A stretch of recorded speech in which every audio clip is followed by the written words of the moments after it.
We can be found on YouTube, iTunes, and Spotify.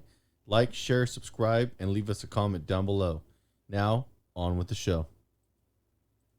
Okay. We'll do it live. Fucking thing. We'll do it live. Fuck it.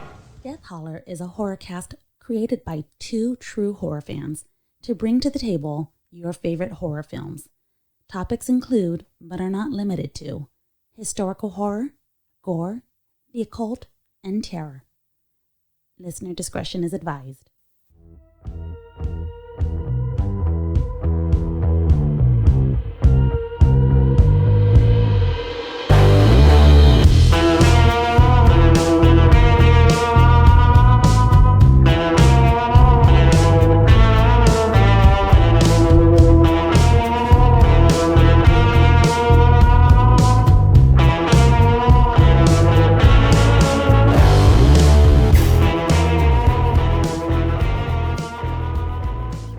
We'll just go into the film. I'm going to go, and we'll just discuss things that we like about the movie. There's no real reason to go through this, like, detail for detail. I've got notes in here, for things, in case we want to go into them. But I want to start out by just starting, the movie itself, like the beginning of it. That whole intro scene with the courtroom is one of my, I think that's a great way to start this movie because it sets up so much in the film.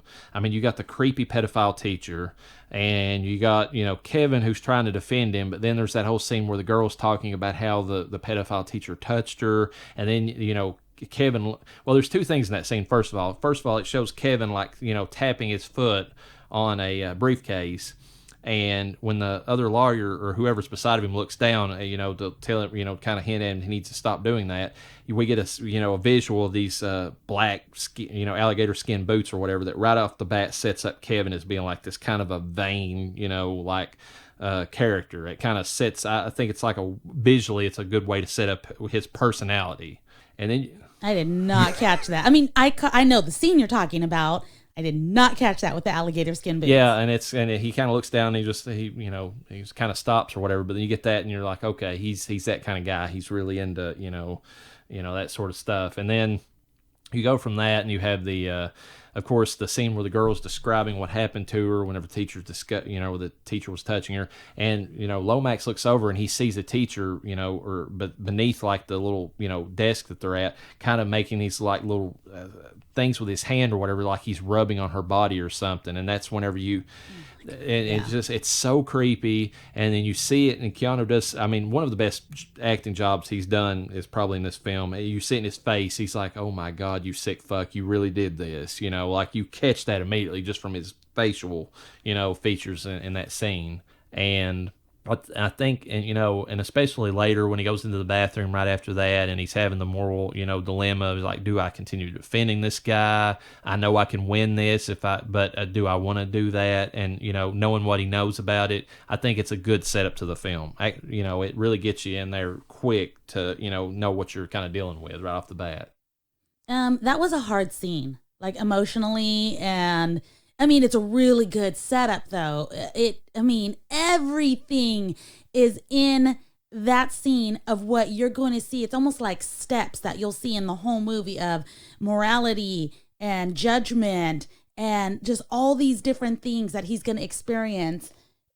That's the setup. The film set it up right there. And it circles back several times to that thing, too. I mean, there's a scene later in the movie, not to jump ahead, but whenever he's at Eddie Barzoon's funeral later on in the film, and I just noticed this today. That was one of the things I was telling you. I noticed upon a third, watching of the movie, which I'm going to throw out there first. This is the type of movie you watch it once, enjoy it, go back and rewatch it because you'll get more, you'll appreciate more from this movie. They really layered a lot of stuff into it. But when it goes back, whenever he's at Eddie Barzoon's funeral and he's sitting there, and then and Cullen comes in. Cullen has his stepdaughter, Alessandra, with him. And when he's sitting there, and she does this thing where she like lowers down her coat and she reveals her neck. And there's a whole scene earlier in the movie where, because like I said, it all layers on itself, where Milton is telling Marianne at one point, about how the neck is like the border town to like a man's like, physical attraction or something like that, and she lowers her coat down and reveals her neck and her shoulders, just like, Milton was talking about, to be seductive. And then you have this scene where Cullen's like rubbing on her back and he's doing the same exact hand motion as the pedophile teacher. The same exact one. Yeah. Ugh, it was nasty too. I knew right off the bat when he said, and we'll get into the whole Cullen getting in trouble. I have a stepdaughter that means more than anything to me than anything else.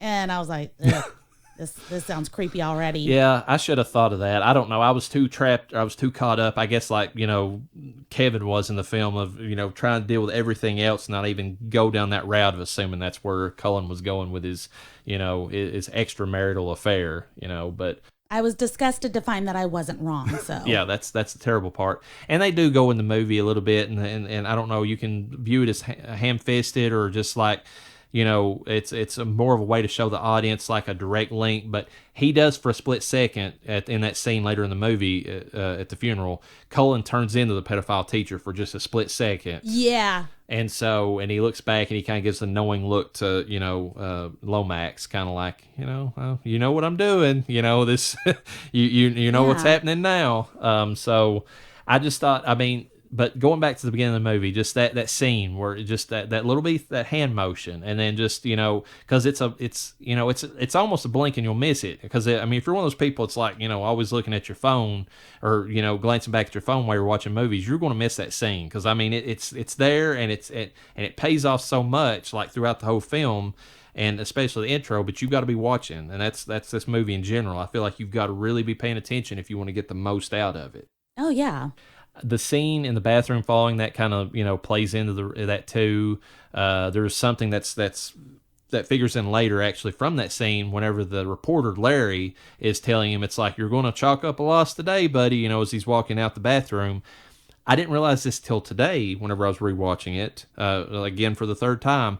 Milton, in the final scene where he's, reveals who he is to Lomax and all that, actually reveals that he was Larry, because he uses the same exact line. And he was like, he starts it out by saying, how hot was that courtroom that day for you? And then he's like, and then he says the exact line that Larry says at the beginning of the movie to let you know that he was Larry, and that's how he's been keeping an eye on, Keanu this entire time. I did not fucking catch that. Yeah, it's at the end, I don't want to spoil it. We'll cut that out. So, but yeah, and it's just like, okay, that's cool that they tied back to, so the whole intro is if nothing else, you really need to, and of course it further goes on to show, just Kevin's ability to both read his witness stand, their feelings and generally how to work them, but also his ability as a lawyer to know what to bring up and how to work, the person that he's trying, that's on the witness stand. Because even though it looks like cut and dry in that scene with the little girl, anybody listening to that was like, okay, this guy's done, he's toast. Kevin comes in there and really does a good job of like giving you a little bit of doubt as to like, the validity of the testimony, because when he brings up, the stuff that the girl wrote about the teacher and how she was having this kind of like, little party with her friends and all that. He layers it together enough to you're like, okay, I buy this guy as an expert lawyer. He knows how to work the person, Yeah. And you get all that in that first intro scene. So I think that's a good scene to start the movie out on. It kind of sets up so much after that. The writing in that scene was amazing. It's like they had a lawyer write it, actually. That's true. The only thing that I hate about that scene, well, I don't hate it. The only thing that I was told one time that, that whole thing where it's like I've got, and they do it in all the lawyer, like TV shows, films, that sort of thing, where it's like, I've got surprise testimony or I got surprise evidence that, I'm just now letting everybody see, and here you go, I've heard from like real life lawyers that happens like next to none, like anytime, and they kind of address it in the movie because the prosecutor is really pissed off. He's like, the time for, revealing, additional, evidence is came and gone.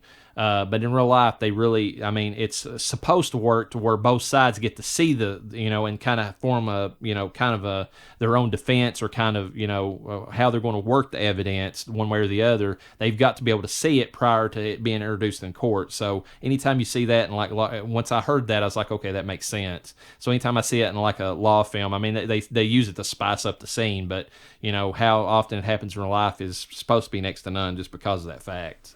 Yeah. But, that's just one of those things. That's a movie, they do that with all professions, any kind of like cops or anything like that. They always have to amp it up a little bit and add stuff that wouldn't actually be the case. Yeah, yeah, that's true. It's just, I don't know. I bought it, I guess. What I'm saying as a viewer, you're like, you're right. You don't know that it's gonna end or even go the way that it goes. Excuse me, is what I meant to say.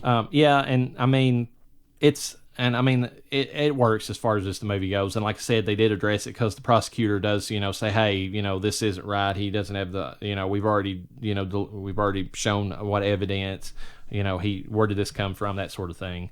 Is there any scenes, immediately after that, up into the part? Because what I would like to discuss next is really the party scenes. Is there anything between that and, the beginning that you were really focused on that you wanted to bring up? The party scene. Define the party scene. Is this when he's at Milton's, or not Milton's? It's actually whose party was it? Well, Milton was the one that was putting it on, but it was like everybody was involved. All the people in the law firm. That was one where they actually, you mentioned it in the kind of like text or whatever about the Republicans were there, like the elite Republicans. Okay. That whole scene, because I feel like that's a real big setup scene too for a lot of stuff that happens in the movie, and of course. Yes, I have two scenes I want to mention before that. Okay. Actually. One of the scenes I want to mention is that John Milton, when he was basically interviewing Kevin, and wasn't really an interview if we're being honest, but he was talking to Kevin and he mentions that he had 64 straight convictions. And he said specifically, 64, what a number. Well, me being kind of big into numerology, kind of knowing the difference of numbers, what numbers are what and things like that. And I have to look it up. I'm not a master or anything. But I had looked up what 64 is, kind of like in biblical terms, is what I was going for. That's not exactly what I got, but what I did was, hold on, get to my notes here. Okay, so the number 64 in, I guess, biblical terms is how you might describe it, has a meaning, and what it means is it's a message from your quotation mark guardian angel about imperfections, change, and truth. And let's be honest, Lucifer is technically an angel. That's true. So it just because it's not, and he's acting as a guardian angel, that doesn't mean it's necessarily a good thing, though. So I found that interesting. I was like, oh, okay. I was like, because there was a lot of that in this film. There's a lot of stuff like that, yeah.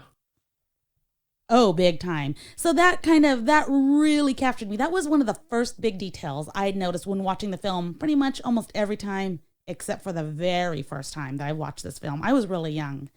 And then the next one, it's not really an episode, but it happens pretty early on when they move into this apartment building, which it gave me a lot of Rosemary's Baby vibes. Right, yes.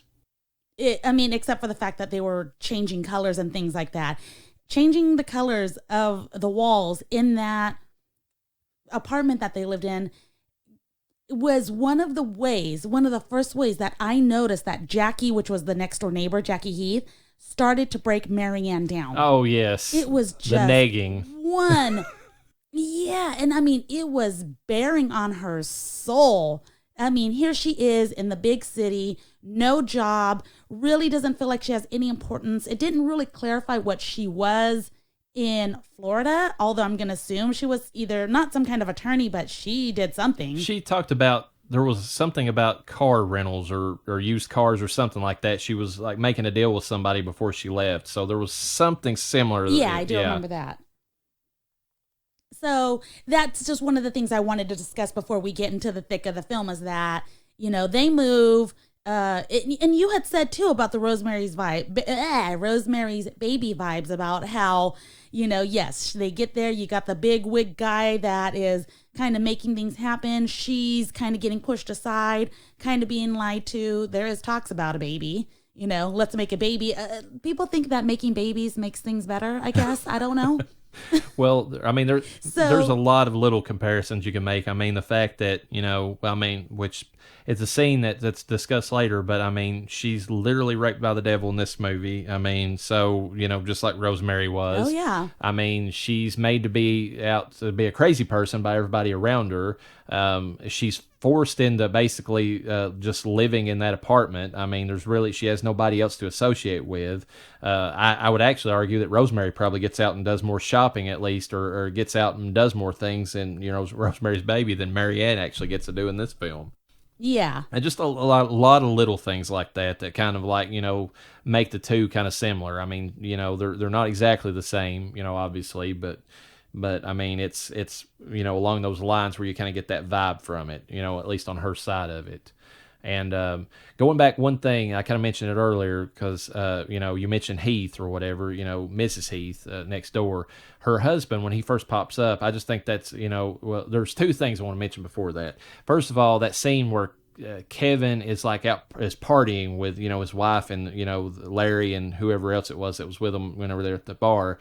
The scenes where Kevin and Marianne are like dancing, man, they're really getting into it. I mean, that it really sets up later on, like how wild at least the two of them, but specifically Kevin can be or whatever when it comes to like his lust side of his personality. But like he's literally like licking her ass on the dance floor in one scene. I mean, that's that's kind of out there for I didn't even think about that. What I was thinking at that time is like, no couple at that age really does that. Like you get to an age where you tone down. That's more of a like, early 20s kind of, early to mid 20s kind of thing. So I was kind of laughing that one off, but it does make sense now what you're saying. But I mean, you think about it. I mean, it's clearly shown to be a Christian conservative town. He's a respected member of the community. It's hard. I mean, especially being from the Bible Belt, seeing him going out and being willing to be that out, just that, promiscuous out in public, and out in front of everybody. Because, I mean, I'm sure anybody in that bar was like, oh, there's, Lomax licking his wife's ass on the dance floor. It's like, it's just, it was an out there scene, at least, as far as that goes. But it sets him up later as being, okay, maybe he is that kind of, maybe that was showing how lust-filled he was as a, character. And then... Well, Reverend, I kind of have a little bit of a spoiler alert for you. What's that? He's the son of the devil. You don't say. Is that how he got his abilities to be able to read people? Who would have ever thought that? I thought about that actually. We'll discuss that later. But anyways, the scene right after that, the reason I go back to that party scene is the fact when Heath's introduced, there's this line there that I just thought, especially with everything that's went on in the past couple of years, and, like 2020, 2021, where he walks up and like, Lomax takes it as a joke whenever Heath walks up and says, hey, I'm, come to hire you. He has this line in the movie, and I mean, it fits. I mean, don't get me wrong, it fits for the area and the time, but he's like, who said this black guy? I think he literally says a line like that. He's like, a black guy coming to, he's like, which Joker did this, so he's playing it off like, like this, it's kind of a weirdly, it's a weird racist scene or whatever. He's just like, dismissing that that this guy, the African American character that could walk up and just, be part of this big high ranking New York firm. So I just thought that was kind of a weird scene. That's probably the only scene in the movie that I don't really see like any kind of payback for later, because you don't really see that as part of his personality ever surface again. Like he never really does that to anybody else, It was kind of out there. I guess it was trying to drive home the point that he did not believe that this person was there to offer him any kind of great deal until he gets handed that piece of paper, which I assumed was like a check or some kind of legal document stating, hey, this is what we want, this is what we need, and this is what we're offering. Right. It's just, I don't know. It just stood out in my mind when I was watching. I was like, man, that's kind of out there, but... yeah, I watched it twice. I was like, what am I missing? And this is me agreeing with you. I was wondering what I missed about this scene that ties into the film. It really doesn't. No, because I mean, he works with another, black man, and later, early, into his time with Milton's firm, and none of that comes up, like, whatsoever. I mean, there's none of that. So I don't know what that was. No hostility is held. They get along just fine. They're like besties after that, practically, Yeah, it was like, well, I got the vibe from that guy later in the film, Philippe or whatever his name was, that it's just like, okay, I know you're the son of the guy that I'm, praying to, so, we're going to work together. We're going to make sure this works out. But that's kind of the vibe I got. We're going to make sure you're good and comfortable. Right. And one other thing I want to mention before the party scene is that I don't know if you noticed this, but Milton's building's name was Penta Plaza, and I just thought that was the kind of the Penta part of it. I was like, pentagram, pinnacle. That that's kind of an interesting little thing they slipped in there. Yeah, actually, and that's probably exactly what they were doing when they named it that. I didn't catch the name of the building, so for shame on me. I did catch though, however. So we're talking a little bit about Mr. Heath and how, he's basically working with the guy who he's bowing down to and praying to, etc. But his wife made sure when she was when they were explaining the apartment to, to Marianne and Kevin, they said, yeah, it took us 6 years to get into this. She was a little bit hostile about it, like almost pissed. Like, why do you guys... Literally, you just arrived from Florida, of all places, and you just get to move in. And so I was like, does she not know? She doesn't know. Well, there's that, and that also plays in your Rosemary's Baby vibes, too, because, I mean, it was like the Bramford was like, or whatever they called it in that movie, was like it was so exclusive, it was hard for anybody to get into. So it kind of, that vibe came up again, from that whole conversation. The only scene that I can think of outside of what you just discussed that just came to my mind was I really like that scene where Milton takes Lomax and they're kind of walking down the street. When he first meets him, he's like, walk with me, kind of come down through here, and he's kind of like talking to him. I think it's after the rooftop scene, which is good too, but I like this scene better, where they're walking together, and it's like he points out, he's like, look at you, he's like, got the the accent, big and tall, he's like, you stand out in the crowd, he's like, look at me, he's like, nobody believe that I'm can do what I can do, he's like, that's what you got to do, you got to surprise them, you got to and there was something about the way he never let them know you're coming. That's exactly what he says, and I love that scene because it fits perfectly what Satan would do. He wouldn't want to stand out. He would work behind the scenes, and and not really reveal his true strength or power to you. And at the same time, I mean, it also is a great way for the people who's writing the script to kind of discuss why, how Al Pacino could be like the devil, because obviously he's shorter, he's got the personality and the charisma, don't get me wrong, but it's like, he doesn't have the physical attributes you would associate. He's not, on the Lucifer, the TV show, obviously he doesn't have the, the looks, or Tom, what's his name, Ellison, I believe. And, he doesn't have that, that kind of presence. So, it's kind of a good way to kind of explain that away. And it really fits, I think. I think that's a good, way that they brought that in. Yeah, I liked it. It made, I don't know, I guess it just made sense because you could tell he's training him. He's training him to be the next in line of the throne, basically. Yeah, everything he's doing at that point. And this, I mean, I'll just throw this out there. That's one of the things I like about some of the scenes early on with him is he's always giving this look. Like it's kind of like this smirk that he's giving, but you look in his eyes and it's like he knows like everything. He knows everything that's going on. There's nothing that this guy doesn't know. It's always like, okay, you think you know what you're talking about, but like he doesn't tell you yes or no that you're, kidding yourself, but it's like you get that look from him. It's like, I know what's going to happen. It ain't what you think it's going to be. It's he gets that vibe through the whole like movie, but especially the beginning of it, whenever he like it kind of shows him in the background in scenes. Yeah, and he does it so well. It's realistic. Yeah, it really fits. And speaking of that, whenever we really get into some of the scenes with him, it's the party scene, and that's one of the scenes that I really think stands out in the movie because so much happens in this scene. Oh my God. We get, obviously there's a little bit of trivia here. There's some kind of mention. They're talking about these elite Republicans we kind of talked about, or kind of assembled. And there's and you hear Pam, mention something about, well, Donald Trump was supposed to be here, but he got caught up in an emergency business meeting with Mort Zuckerman or something, and he couldn't make it. So there was a little jab at Trump there in the movie. This predates everything. I'm glad you had the name because I could not. I replayed that like 2 or 3 times, and I was like, I heard Zuckerberg, but it's not the Zuckerberg who I'm thinking of. So yeah, I heard that name, and I'm like, wait a minute, are they that psychic that they knew all that was going on? But I was like, no, they said Zuckerman, so that's a little bit better.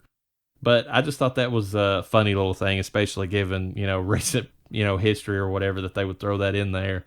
And then of course, I mean, you have the setup to the scene before he gets into all that about how Marianne tells Kevin before they go there. It's like, okay, we're new here. I don't know anybody. Please tell me you're going to stay with me during this. And he's like, sure. I'll be with you the entire time. And of course, I'm glad you mentioned that. And because that does not happen. No, that doesn't.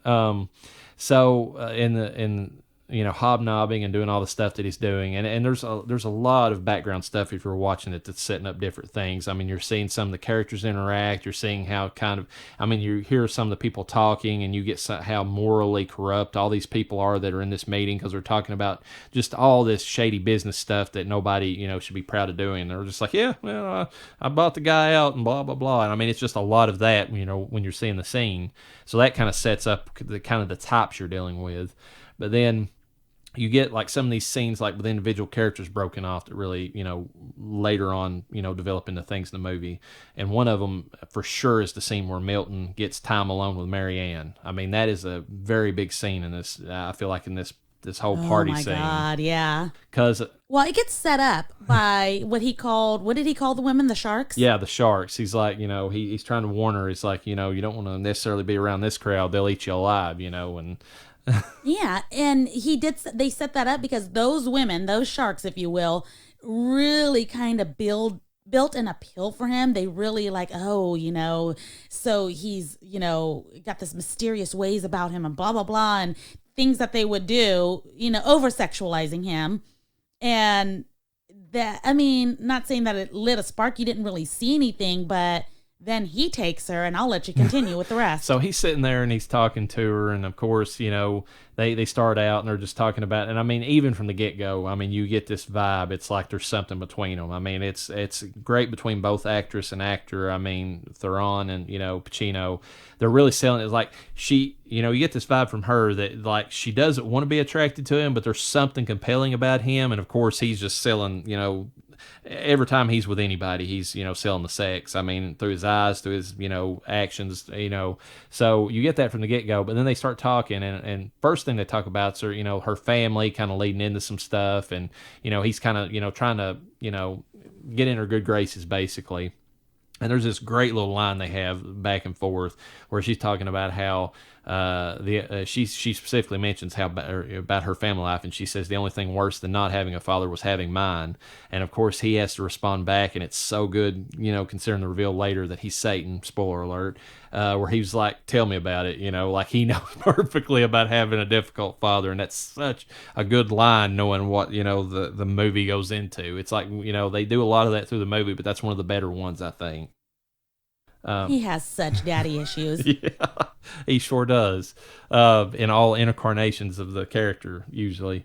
And then, of course, it moves from all that talk to the kind of seduction scene. And that's where, and he does a little bit of nagging on her too. I mean, it's not just, I don't know if he means to, or if he's really, I don't know what his motive is in this. And it's kind of hard to say, because he legit comes off as looking like, okay, you color your hair, your natural hair color dark is more beautiful. Maybe you want to, put it up so, and kind of show more of your neck. And then he goes into this whole discussion, which we kind of mentioned earlier, about how the neckline and the shoulders of the border town to a man's desires. And, and so he's really laying it on thick there in that scene. And, you can really tell she's, responding to it. And because he convinces her. I mean, she immediately goes out and changes everything, which could be a sign that she's falling for him, but I mean, it's however you want to read that. But yeah.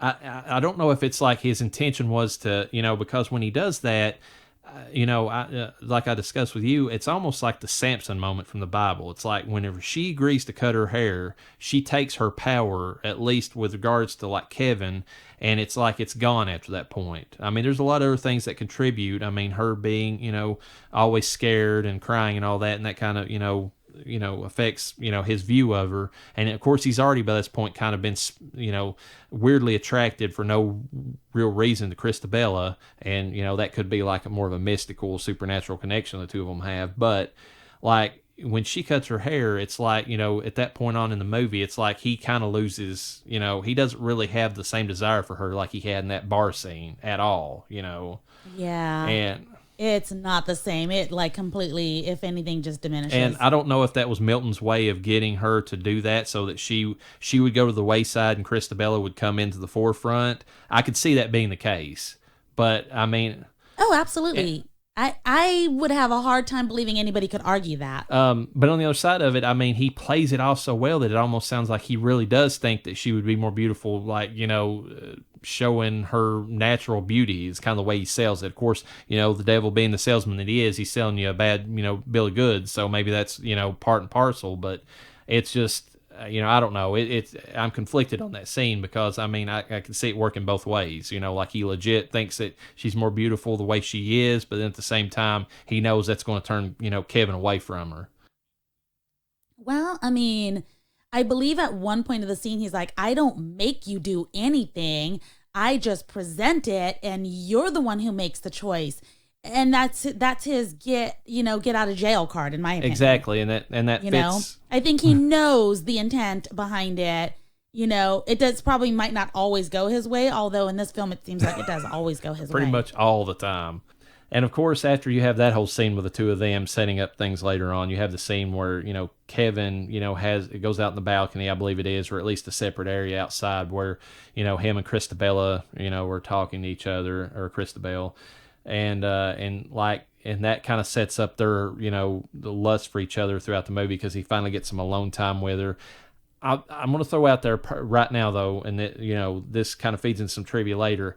At this point in the movie, I could not buy him going for her over Charlize Theron. I couldn't see it. I mean, it's not to say that, the actress who's playing Christabella is, ugly by any means. She's not. I mean, she's still even, was it 20 years on in the, the new movies for, the DC we talked about. She's gorgeous in those. But I mean, it's just like, I was like, what, look what he's got. What is the attraction here? The only thing I could describe it as in my head is there was a supernatural link between them. That's what got the whole thing started because I couldn't see him just immediately, going over to her. I mean, other than the fact that maybe that plays into his, character flaws of being, he's always looking for the next piece or something. I don't know, but maybe there was something different about her because it was new and exciting. And sometimes that's what will ultimately break a marriage is that I just want to do something new and exciting. And you'll notice we made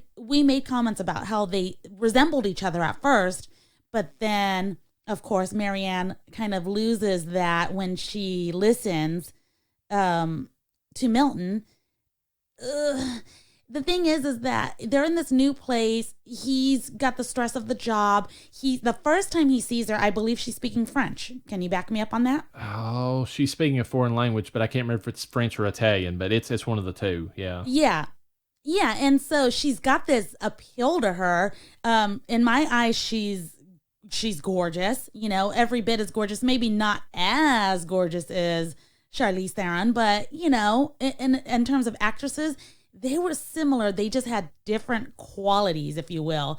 I don't know. Some guys just do stupid shit like that. That's true. Honestly. I mean, that's what happened when you're thinking with the wrong head. It wasn't like I couldn't buy it. It was just like I was sitting there. I was like, okay, this isn't as easy to buy as it would have been, if it'd been another actress in that role of Marianne. I mean, I could have seen him moving on a lot easier if it hadn't been for what he already had. But yeah, you're right. There's other things, Well, Yeah, but that's why you hear these stories or you see like these actors that have gotten in trouble. They got these beautiful, gorgeous women at home, and then they get caught cheating on her with this donkey, and you're like, what the fuck? Well, that's true too. But in a lot of those cases, I mean, at least, I mean, we're, a little tangent here, but if we're going to talk about that, there was the whole thing with Billy Bob Thornton where he made that comment that, fucking Angelina Jolie was like fucking a couch.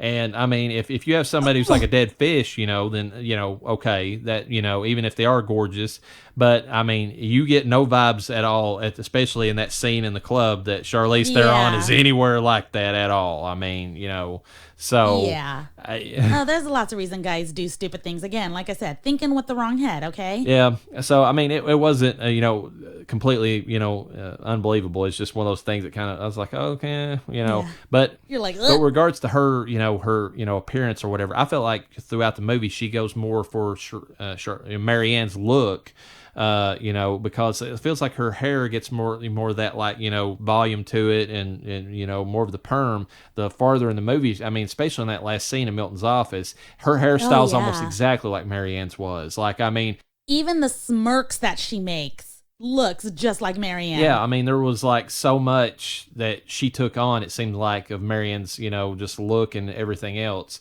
throughout the movie. And I think that the tipping point might have been the scene, which we can get into later on, where, Kevin, and Marianne have to talk about a baby, and they try to make one, and then she, realizes he's thinking of somebody else or something else while they're trying to make, but... Yeah, she asked him, where are you? Yeah, and which shows how, how much, intuition she's got. But I mean, like, in that scene, like when they're blended together, I just wonder if that's whenever more of the personality and more of the look started like merging between the two of them. I mean, that's kind of the tipping point, at least from what I can remember. I mean, the devil knows everything in this film, so it's probably that he literally saw that because he's a fucking creeper. And then he's like, okay, this man still has, no matter what. This was at the point where her hair was already cut and dyed, so he still has desire for her. So that's probably something he took and was like, okay, this is how we need to amp it up. We need to turn you into Marianne if he's going to have any kind of desire for you whatsoever. That's true. If he's going to tip, because he could sense that he still had the guilt and it would keep him, from completing the act. So that might have been his last little push to get, where he needed to go with that. There's a scene not too long after this that I want to discuss because I don't know what scene you're going to jump to. Well, the only thing I was going to say, and this is still part of the party scene, is the whole scene where Milton takes him upstairs into the, and then they have the phone call with Cullen. I really like that whole scene just because you get a lot from Pacino in that scene. Like he's got the look, that knowing smirk or whatever going on in the scene. He's setting up Barzoon to kind of fail in that scene because he's like, really, you don't think that, Kevin can take care of this? And then and at the same time he's doing all of that, he's also testing Kevin because he's like, step up, my boy, if you're going to take this and run with it, which he says several times throughout the movie, son, my boy, and all that. And you get it as just like, he's... kind of, just like a, an affectionate term for the guy. But I mean, he's really revealing to the whole movie. It's like, no, you're my kid. I mean, but I just like that scene because he's like, it's setting up a lot for the movie. It's setting up Barzoon. It's setting up, Kevin and his ultimate test because, and it also is the thing that leads into the first marital spat between, Marianne and Kevin because he's up there for so long trying to take care of this situation for Milton that takes him away from Marianne and they have this huge fight afterwards. So it's like you've already got the, Milton kind of getting in her head a little bit and kind of, moving her, getting rid of her sexual power a little bit by, cutting her hair and all that. But you also have him setting the two against each other at odds because, and granted, he gives Kevin the chance. He says, he's like, do you want to step up and take this? He doesn't force him to do it. And that's consistent throughout the whole movie. But he knows Kevin will do it. And that's the other little wedge that starts between the husband and wife in that scene. Yeah, I mean, and really, ultimately, just so much you see. There's so much detail about how Marianne gets broken down. After this scene, after the party scene, if you're ready to move on. Oh, are you talking about the scene where she gets negged yet again by Heath in the department store? Is that the scene you're going for? I am. The boob scene. Oh, yes. Did you think I wasn't going to talk about titties in this? First off, those were fake titties. Really small fake titties. But, women do stupid shit like that in real life where they're like, hey, these are real. Grab them. And I think that is so fucking rapey. Hey. Women are disgusting. Hey, take a hold of these. Do you like what you're feeling here? What do they feel like? And she said it too. She's like, and I know how Marianne was like, real, totally real. She just wanted to get away from it. I felt so bad for her. That's how good the acting was. And she's like, oh, Dr. So-and-so, after she forced Marianne to touch her inappropriately. And then she throws that offhand comment. She's like, you might want to look into that yourself. You know, it's like, oh, man. Yes. So morally just breaking her down, taking her out of a comfort zone. She really made her uncomfortable. And then we get one of the cool scary scenes of a demon face. Yeah, that's where the first...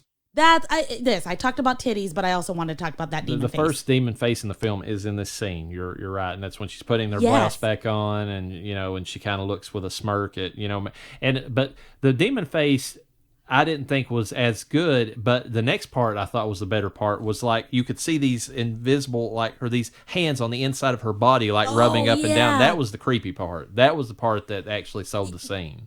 Well, for me, all of it sold it. Because this was back in 1997, okay? We have seen some scary shit since then, okay? And I was watching this and I'm like, this actually holds up pretty good. It was exciting for me. I was like, that is fucking disgusting and gross. I was going to say that's the one detraction, and to me is the CGI in the film. I would have probably preferred it if they'd done prosthetics or something, but it wasn't overused or so terrible that it took me out of the film. Like we were discussing earlier, it wasn't like with Unholy where it was like, it was so CGI that it looked, like cartoony. I mean, it fit, so I'll give them that much. It just wasn't, Rick Baker, for anybody who knows, who did American Werewolf in London, one of probably the best prosthetic scenes ever, that transformation into a werewolf in that film. He was the FX artist on this film, and it's just hard to see this knowing what he's capable of. It's just kind of a letdown for any kind of horror FX snobs. Basically, it's like you kind of phoned it in on this one a little bit, Baker. But whatever. I guess he has he had a house to pay for or something at the time. He's just I'll knock something together for you. Whatever. Yeah, whatever. We'll just make it happen. I liked it. Well, so. All right, moving on. Unless you have something in between, the next scene that I love in the movie is the subway scene. It's probably the best scene in the movie. Oh, that's my next scene. Twinning. That subway scene is the best scene in the film, and it's probably the best depiction of Satan that I've ever seen in a film. In that one scene, it's it's a scene where there's the couple, I guess they're Mexican, Hispanic, they're Spanish speaking thugs or whatever on the train, and I don't know, and they, and Milton provokes them. I don't know if you remember in that, or if you saw this in the scene. He's wide-eyed and he's grinning at them like he's wanting them to jump on him. He's trying to get them to start. Yeah. So he's like, he's looking at him. He's like, he's kind of got that, kind of cocky smirk on his face, and that kind of provokes him. It's like, what are you doing? And like they're kind of get into it, and they threaten to cut him. And then when he starts speaking their language, or the main bad guys or thugs language, and Spanish starts like going through, and it's like did you know that was it Mariana or Mariella or Marcella or something like that? I can't remember his girlfriend or wife's name, but he's like, did you know? We'll go with Maria. Did you know she's at home with Carlos, and they're currently like snorting cocaine and sharing a jumbo in your in your kitchen right now, and they're getting ready to go go fuck on your special green sheets or whatever.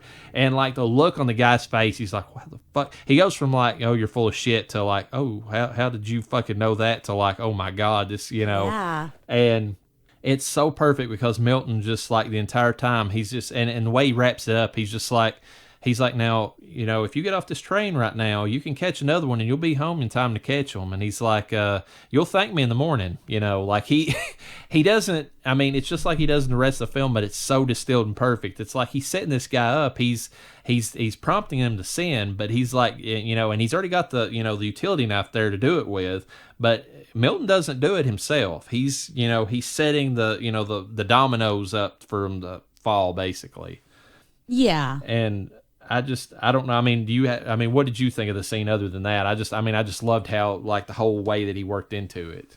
That was a brilliant scene. Is this? Was there more than one subway scene? There's one. I mean, there was a few actually. There's one more in particular later on. Whenever Kevin has just defended Cullen, he knows that Cullen lied and actually was the murderer. And he's got that, he's got that moment of guilt. And then, Milton has that thing about, basically it's like, well, you had the option to stop this, or you could have took the loss. I didn't force you to do anything. And, that was... Of course he has that. No, so it's this scene then, this subway scene, that one of the things that I liked is how basically Milton's telling him, stay low, always stay underground. So that's why they're taking the subway. They're not taking a taxi or they're not taking a private car. You'll notice how whenever they're trying to get a witness somewhere or they want to get anybody anywhere, they said, oh, I'll get her in a car. I'll get them in a car. But for them, they're always on a subway traveling. They're always, well, actually, that scene's not, he's not just defended her yet. He knows that she's lying, and she's on her way in a car. That's exactly how the scene's set up. She's on her way in a car, and he's on the subway with Milton, and Milton's the one saying, well, you don't have to go through with this if you really think she's lying, if, one little, because at the time, she couldn't tell him quickly enough whether or not Cullen was circumcised. And he's like, well, she's... and he's a good judge of character. Yeah, and so he knows. He's like, well, she's lying. That one thing. And then, Milton's kind of like, are you sure? He's kind of trying to play on his doubt a little bit.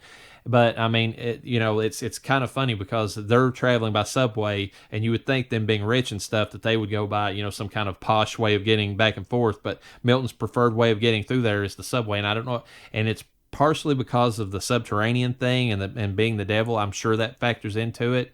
And the other thing is too, though, it puts him where the people are at. And I'm sure that he lives for those scenes where, like with the thugs, where he can like set somebody up. It's like he's... Well, yeah, and it's the lower class people, typically. Yeah, he's in the mix of it. He's just like, okay, who can I, there's a person. He's like, and because he knows exactly what they're doing and what they're thinking. Like, that's one of his abilities, as the devil. He's like, okay, well, you've got this going on, you know a way to fix it, you can do this. And so I almost guarantee that's the reason he likes the subway, just because it puts him in the middle of all those people, and and this is a little bit of trivia, but originally there was back in the early 90s, right after the book was kind of obtained by Warner Brothers, they didn't move on with it, obviously, but when they went to Joel Schumacher at the time, who made the shitty Batman films with the bat nipples, but he'd done some good movies before that, so this was before the bat nipples. So, there was a reason why they went to him.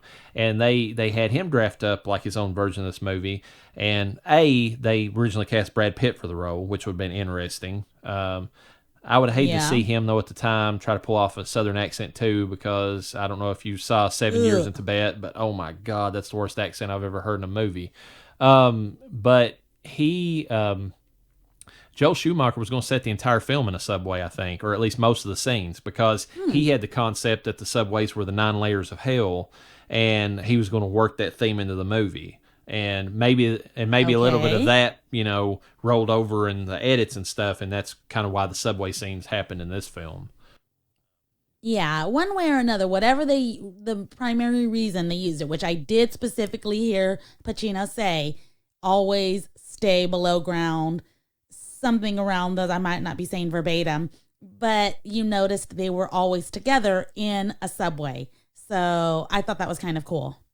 It was, and I think that's a neat little way that they did that, as far as like, just you wouldn't think that, like I said, he's the king of the world base, or at least his little world there he had in New York. Why would he be traveling by subway? It makes, until you start thinking about, some of the other things, and kind of what it symbolizes. Yeah. We kind of jumped over a scene, and I see you had it in your notes, and I actually had it in my notes too. We have very similar notes, which is actually pretty funny because we don't discuss our notes prior to the show. But we jumped over how after the boob scene and Marianne got to see, the true character of these ladies, or at least one of them, how she really fucking lost it after that. And she's at the house screaming and crying at Kevin, and she's telling him how she doesn't like it. And she gives him all the real stuff. Aside from, I don't recall having heard her say what she saw in terms of the demon face. She might have, because that does come out a little bit later when he's talking about her having hallucinations and stuff. But she did say, I don't like it here. I don't know anybody. I'm always in this house. I used to have a job. Now I'm just doing all this stupid stuff to this stupid house and I hate it here. And I'm like, I fucking feel her. Like, I would absolutely look at it. Doesn't matter how much money you're making. Okay, yes, I get to be this stay-at-home wife and have this quotation mark glamorous life. That would be miserable. All she's doing is, trying to throw wallpaper up and decorate this posh home. And it's like, she has no real purpose. There's people who like doing that, but a lot of us, that's not what we want to do, Yeah, that's actually a good point. And there's another thing I love about that scene, and it plays into the rest of the movie. She's the one that says, she's like, this is a test. This whole thing is a test. And it's like, it is. And she's the only person that realizes it, Yeah, she gets it really fucking fast. And it's just like, it shows her it's a good scene because of what you just mentioned about how real it is, but it also shows her as a character, how perceptive and how, like, even though she's seeing these fantastical looking things, she's got to the heart of it. Like, she's the only person that knows exactly, she knows what's going on, maybe not the full extent of it like Milton does, but she knows the pressure cooker they've been put in. And, she's trying to get Kevin to go with her and get away from it. And, but his vanity, which is the whole thing about this movie, will not allow him to step away from the Cullen case. He's trapped by it. Yeah, it feels like in almost every scene in this movie, and I could be over exaggerating, but majority of the scenes in this movie are all a test. And they do it really well. They wrote it very well. They're all a test of some kind, and then you'll notice in a lot of the scenes, anytime that he's halfway debating, listening to his wife or his mother or whoever might be the voice of reason for him, he gets a phone call or something happens, and it's, in a newspaper or whatever, some big new development has happened in the Cullen case, and now he's in the shit of things again, and he's got to, and so he has to drop everything. It's like, every time that he halfway, tries to take a step back and try to do something different, or think about it from a different point of view, he gets a little bit more pressure, a little bit more of the turn of the screw put to him or whatever. And that might be, and I'm thinking that's Milton obviously working behind the scenes, not doing anything directly. He never does, but, kind of setting up things. Maybe he's feeding the newspapers this information. Maybe he's getting people to confess things, and with his, his ability to do what he does. But it always seems like every time that Kevin thinks about maybe, doing something different, he gets a little bit more pressure applied to him.